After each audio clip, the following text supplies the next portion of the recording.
안녕하세요 여러분. 땅을 딛고 길을 나서다 지도와 지리 강의를 맡은 김종근입니다.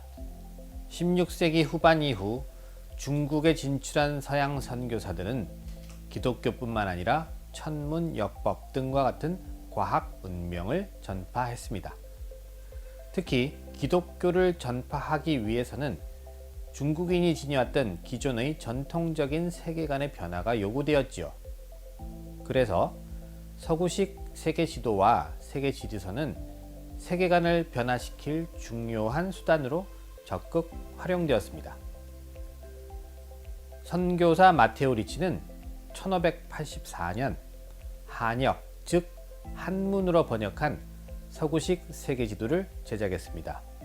이후 1602년 북경판 고려만국 전도를 비롯하여 10여 판본 이상의 세계지도를 제작했습니다. 또한 1623년 알레니는 만국 전도가 수록된 직방외기를 저술했습니다. 그리고 페레비스트는 1672년 고려도서를 발간했으며 1674년 양반구도인 고려전도를 제작했습니다. 양반구도는 지구의 동반구와 서반구를 나누어 표시해 지구가 둥글다는 것을 보여주는 지도입니다. 이들 세계지도와 세계지리서는 당시 중국으로 전해진 서양의 지리 지식을 대표하는 것들입니다. 중국에서 서양 선교사들에 의해 제작 간행된 많은 서양 학문서적, 즉 서학서와 세계지도를 청에 파견되었던 사신들이 들여왔습니다. 처음 도입한 사람은 1603년 이광정과 권희입니다. 이수광은 지복유설에 이들이 북경에서 구라파국 여지도 6폭을 구입해 문서를 관리하는 정부기관인 홍문관에 보내왔다고 기록했습니다. 구라파국 여지도 6폭으로 변개한 것을 미루어 이는 바로 1602년 북경에서 제작된 고려만국 전도로 추정됩니다. 정두원은 1630년 후금의 군대가 육로를 점령해 해로로 중국에 갔습니다. 이듬해 돌아오면서 등주에서 예수의 선교사 로드리게스로부터 자명종, 천리경, 서학서 등 임금에게 전할 선물을 받았습니다. 여기에는 천문, 역법 관련한 책뿐만 아니라 1623년 알레니의 대표적 지리서인 직방외기와 만리전도 5폭도 포함되어 있었습니다. 이처럼 서구식 세계지도의 전래 사례는 기록으로 확인됩니다. 사신들에 의한 도입 이외에 사신단에 동행한 관료들이 개인적으로 구입하여 사가에 소장했던 지도들도 있었던 것으로 보입니다. 그 가운데 하나로 보이는 마테오 리치의 한문 번역 세계지도 가운데 양의 혈람도가 현재 숭실대 기독교 박물관에 보관되어 있습니다. 또 페레비스트가 1674년 제작한 양반구도인 고려전도도 직후에 들어온 것으로 추정됩니다. 현재 1674년 초간본이 서울대 도서관, 숭실대 기독교 박물관 등지에 소장되어 있기 때문입니다. 17세기 중반 이후 조선과 청의 관계가 안정되면서 중국을 통한 서양 문물은 계속 조선 사회로 유입되고 있었던 상황을 반영합니다.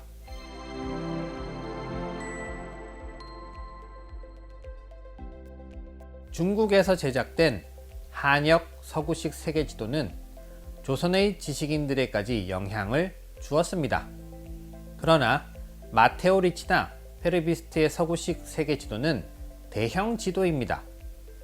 이를 그대로 그리는 모사를 하거나 가지고 다니기는 쉽지 않습니다.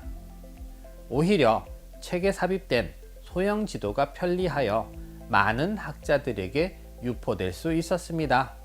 특히 알레니의 직방외기와 같은 서학서뿐만 아니라 삼제도회, 도서편 등과 같은 중국인이 편찬한 백과전서류에 실려 조선의 지식인들에게 영향을 미쳤습니다. 중국에서 수입한 서구식 세계지도의 수량은 적었어요. 그래서 조선에서 다시 모사되거나 이미 펴낸 책이 다시 간행되기도 했습니다. 마테오 리치의 고려 만국 전도나 페르비스트의 고려 전도 등은 대형 세계 지도이기 때문에 개인적으로 모사하거나 다시 목판에 새기는 것은 매우 어려웠습니다. 따라서 국가 차원에서 관료들을 중심으로 모사, 제작하는 경우가 일반적이었습니다. 그 대표적인 사례가 숙종 34년인 1708년의 고려 만국 전도의 제작입니다. 이 지도는 관상감에서 제작했습니다. 이 사업에 당시 영의정이었던 최석정과 전 관상감정 이국화와 유창 등이 참여했습니다. 마테오 리치가 만든 고려 만국 전도를 왜 18세기 초반 조선에서 다시 제작한 건가요? 고려 만국 전도를 다시 제작한 것은 역법 개정과 같은 시대적 상황과 밀접한 연관을 지닌 것으로 보이는데요. 당시는 서양 선교사들에 의해 만들어진 시헌력의 우수성이 인정된 상태였기 때문에 그들이 제작한 세계 지도를 완전히 무시할 수는 없었던 것입니다. 마테오 리치의 고려 만국 전도 외에도 여러 세계 지도가 제작되어 지식인들에게 많은 영향을 끼쳤는데요. 알레니의 직방외기에 수록된 만국전도, 페르비스트의 고려전도 등도 한 구실을 담당했습니다. 이 시기 조선에서 필사된 알레니의 만국전도도 현재까지 남아있는데 규장각 소장의 천하도 지도를 대표적으로 들 수 있습니다. 페르비스트의 고려전도를 살펴봅시다. 고려전도도 마테오 리치의 고려 만국 전도처럼 대형 판본입니다. 세로 146cm, 가로 400cm에 이르지요. 이 지도는 타원형으로 그려진 고려 만국 전도와 달리 동반구, 서반구를 두 개의 원 안에 그렸습니다. 이 지도는 마테오 리치나 알레니의 지도보다 영향력이 다소 떨어진다는 평가를 받기도 합니다. 땅이 둥글다는 지구설에 대한 이해 없이 두 개의 원으로 표현된 세계 지도를 이해하기는 쉽지 않았습니다. 이것은 전통 인식에 머물러 있던 사람들에게는 수용하기 매우 어려웠겠죠. 이후 고려전도는 1860년에 이르러서야 국가적 차원에서 다시 간행되어 널리 보급되었습니다.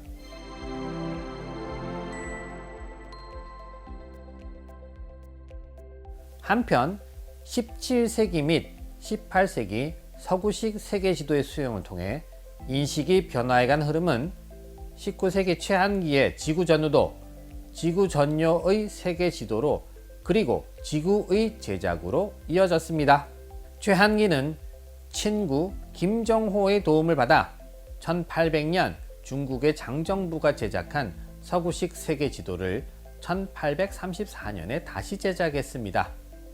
이것은 지구 전후도로 동반구와 서반구로 분리하여 그린 반구도의 형태를 띠고 있습니다. 지구 전후도는 최한기와 김정호의 합작품으로 자료 제공은 최한기가, 판각은 김정호가 담당했습니다. 이 지도는 양반구도로 그려진 서구식 세계지도로 목판본으로 제작된 것입니다. 최한기는 1857년에 일종의 종합적 세계 지리서라 할 수 있는 지구 전요를 저술했습니다. 이 책의 저술 목적은 지리 지식에 대한 이해 확대였습니다. 조선에서 저술된 세계 지리서로는 가장 방대하면서 다양한 내용을 수록했어요. 지구 전요는 모두 합하여 13권 7책의 필사본으로 이루어져 있습니다. 그중 12권까지는 세계 지지로 구성되어 있습니다. 제 13권에는 천문도와 지도만을 따로 모았고 역상도 23매, 제국도 41매를 수록했습니다. 이처럼 지구 전요는 지지와 지도의 두 체제로 구성되어 있습니다. 이 책의 중요 자료는 중국에서 아편전쟁 후에 간행된 위원의 해국도지와 서계여의 영환지략 등입니다. 하지만 지도를 앞에 수록하고 지지를 뒤에 수록한 영환지략과 다른 양식입니다. 영환지략이 지도에 중점을 두었다면 지구전요는 지지에 중점을 두었다고 할 수 있습니다. 지구전요 제13권에는 지구전후도, 황청전도를 비롯해 각 대륙별 여러 나라의 지도들이 수록되어 있습니다. 이들 지도들은 영환지략에 수록된 지도들을 원본으로 사용하여 그대로 그린 것입니다. 다만 영환지략이 없는 일본도가 추가된 점이 다를 뿐입니다. 해국도지에도 지도가 수록되어 있지만 영환지략에 비해 정교함이 다소 떨어집니다. 지구전요의 세계 지도는 당시로는 가장 최신의 자료를 수록했다는 점에서 의의가 있습니다. 그리고 자신의 독창적인 기준에 따라 재편집한 사실은 매우 중요합니다. 무엇보다 지구전요의 세계 지도가 조선의 지도학 사상 지니는 가장 중요한 의의는 세계지도첩 제작의 역사를 시작했다는 점입니다. 한편 최한기는 지구의도 제작했던 것으로 전해집니다. 숭실대학교 한국기독교박물관에 소장된 청동지구의는 최한기가 제작한 것으로 알려져 있습니다. 이것은 현재 존재하는 국내 유일의 단독 지구의입니다. 지구의에 그려진 세계지도는 최한기의 지구전요에 실린 지구전후도와 유사하죠. 그래서 지구전요의 저술 시기인 1857년을 전후하여 최한기가 제작한 것으로 추정되고 있습니다.